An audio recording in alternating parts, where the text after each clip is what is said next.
Non, mais ce qu'il y a, c'est que ma femme est dans la salle. Ah oui, je vous jure que c'est vrai. C'est la dame de mon fond. Ah, pour le coup, elle se fait discrète. Elle a absolument voulu venir, mais... Bah, je voulais pas, je lui dis, c'est mon truc, chacun son truc, c'est une question de confiance. Elle me surveille. Tu vois, chérie, je fais mon petit spectacle tranquille. Question de confiance, quoi. Non, mais c'est un peu comme si moi, je mettais mon slip de bain et que je m'asseyais à côté du maître nageur quand elle va à l'aquagym pour voir si c'est bien là qu'elle est. Question de confiance. Non, mais ça m'a énervé, je te jure. Je suis toujours énervé, d'ailleurs. Tu vois? C'est bien simple, j'avais préparé un sketch, je vais pas le faire. Non, je vais pas le faire. Je vais parler de ma femme à la place, ça va me faire du bien. Ben si, chérie, fallait réfléchir avant d'être désagréable. J'ai vidé mon sac. Je vais commencer par l'appartement. Si, je commence par l'appartement, c'est mon spectacle, c'est moi qui décide. Parce que ma femme et moi, voyez-vous, on a acheté un appartement. Ah, j'ai craqué, j'en avais marre de l'entendre dire à longueur de journée. Oui, j'en ai marre. Avec cette location, c'est de l'argent qu'on jette par les fenêtres, ça appuie sur la fenêtre, avec son propriétaire, j'en ai pas. Tu parles pas vraiment comme ça, mais c'est pour que les gens comprennent qu'il y a de l'extérieur. Bon.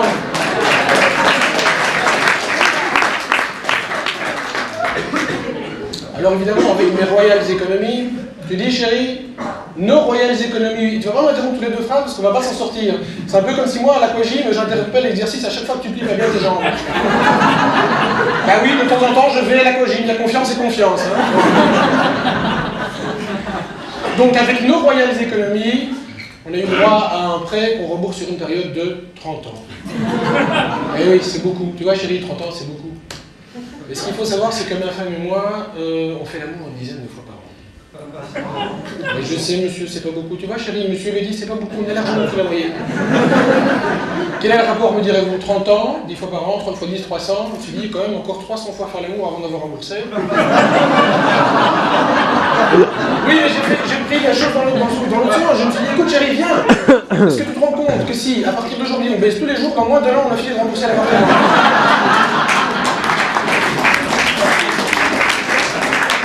Ah ben dit ouais, ça c'est ton côté ludique de voir les choses. Il dit ouais, mais là où il n'y a pas le 19, il n'y a pas de plaisir. Tac. Tout ça pour dire qu'on a acheté un appartement. Évidemment, aux yeux de ma femme, si c'était pas suffisant, il a fait le cours rénové l'appartement. Il y avait un superbe séjour, une très grande pièce. Elle dit voilà, on va faire 2 petites pièces avec cette grande pièce. On va mettre une cloison en gyproc au milieu. Et puis pour l'isolation, on va mettre du gyproc par-ci, du gyproc par-là. Je dis mon amour, tu n'as que ce mot-là à la bouche. Vous savez ce qu'elle m'a répondu?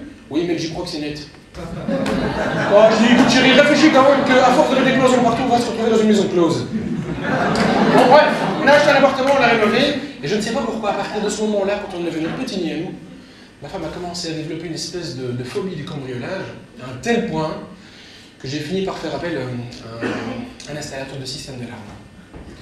Le gars est venu, je lui ai dit, écoutez, je veux que ce soit fait comme ma femme l'entend, comme ça je serai tranquille, faites le tour des propriétaires avec elle. Alors, comme il tourne autour de moi, j'ai reformulé, j'ai dit faites le tour de la femme. Un quart d'heure après, le mec il revient, il dit voilà, c'est pas installé. Je dis ah, c'est bien, vous avez fait vite, qu'est-ce que je vous dois? Il dit non, non, c'est bon, comme ça. Je me suis dit la même chose que vous. Je ne veux pas le savoir, chérie. Toujours est-il, on a acheté cet appartement, on l'a rénové, on l'a sécurisé. Et avec ça, je me rends compte que je suis en train de dire du mal de ma femme. Alors que c'est quelqu'un qui est bourré de qualité. Mais si, chérie, tu as des qualités. Vous voyez comme elle est modeste? Je pourrais lui attribuer effectivement cette qualité, mais si je devais mettre une qualité en exergue, je crois que je choisirais la passion. Ma femme, c'est quelqu'un d'extrêmement passionné. Pas plus tard que dernièrement. Au moment de décider de nos vacances, elle me dit « Mon amour, je voudrais que cette année, nous fassions le pèlerinage de Saint-Jacques de Compostelle. » Moi, je me vacances. Alors, bien sûr, j'essaie de l'en dissuader. Je dis « Tu te rends compte, c'est quand même une fameuse trotte. J'ai été voir sur Internet, c'est à peine 2500 km en vol d'oiseau. » Je lui ai demandé s'il comptait s'y rendre en oiseau. Là, elle m'a dû me dire que non, et me conseillait que c'était une fameuse trotte. Et nous l'avons fait, ce pèlerinage, 2500 km, mesdames et messieurs, en 10 jours, soit 250 km par jour. Ah non, pas en voiture. Pas à pied, mais en voiture, oui. Non, parce que ma femme aura la marche. Mais c'est une puriste. Hein. Donc le plein essence uniquement dans les stations Shell. au restaurant, on y commande des cookies Saint-Jacques. J'aime autant vous dire que c'est le genre de pèlerinage qu'on termine sur le genou. Enfin, tout ça pour vous dire qu'elle est passionnée. Et l'année d'avant, c'était Paris. Elle voulait visiter Paris. Alors n'importe quelle gonzesse se serait contentée de monter sur la Tour Eiffel. Non, ma femme, il a fallu qu'on aille voir les catacombes. C'est pas mal, hein, mais ça fait froid dans le dos. Quand on voit le nombre de gens qui vont laisser leur peau. Et puis ma femme, c'est aussi quelqu'un de très cultivé. Prenez par exemple Question pour un champion. Pas une émission télévisée, hein. Ça elle a du mal. Ça va, les deux premières questions, comment vous appelez-vous, vous venez où, mais après ça se fait. Non mais ce qu'il y a, c'est que je l'ai acheté la boîte de jeu, et là, elle est incollable. Elle a étudié toutes les questions par cœur, et j'ai dit, écoute chérie, à défaut d'avoir une tête bien faite, une tête bien pleine, c'est déjà ça de prix. Et oui, je lui dis du mal, je me rends compte, je ne devrais pas, parce que je l'aime ma femme, si vous saviez comme je l'aime. Je me rappelle de notre premier jour, comme si c'était hier. J'étais en voiture, elle était à vélo, je la renverse, hop. Je vois encore la roue qui tourne. Du vélo, hein. Je me précipite, je la ramasse, je la prends dans mes bras, je lui dis, ça s'appelle comment? Elle me dit, Mélodie.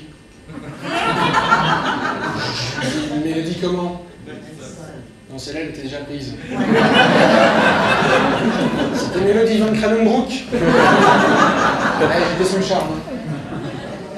Ah, je l'aime ma femme, si vous saviez comme je l'aime. Il a vraiment fallu beaucoup pour que je la trompe.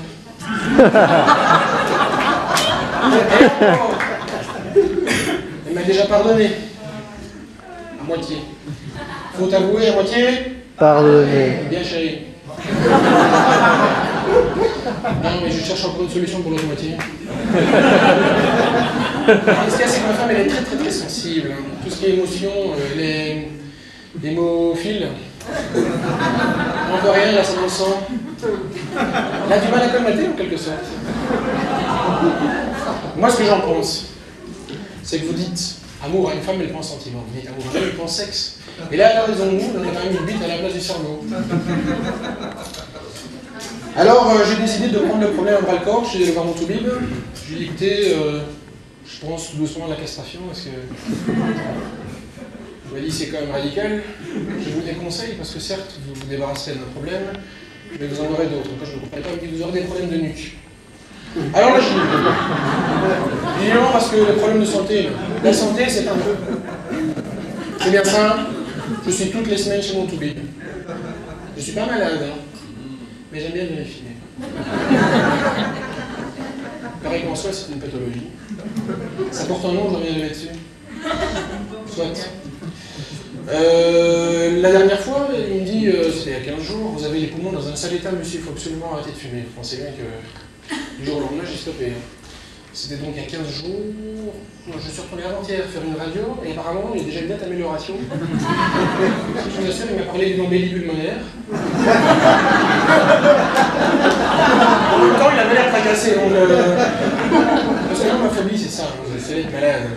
Alors comme il m'a proposé de faire des examens plus précis, il m'a parlé d'un IRM. Moi, j'avais jamais entendu. Il m'a dit, c'est une résonance magnétique nucléaire, avec un I comme résonance, un R comme magnétique, un M comme nucléaire. Le problème, pour ceux qui ne savent pas ce que c'est une espèce de doux mélange entre une expédition de spéléologie, parce qu'on vous met quand même dans un tube de première fois.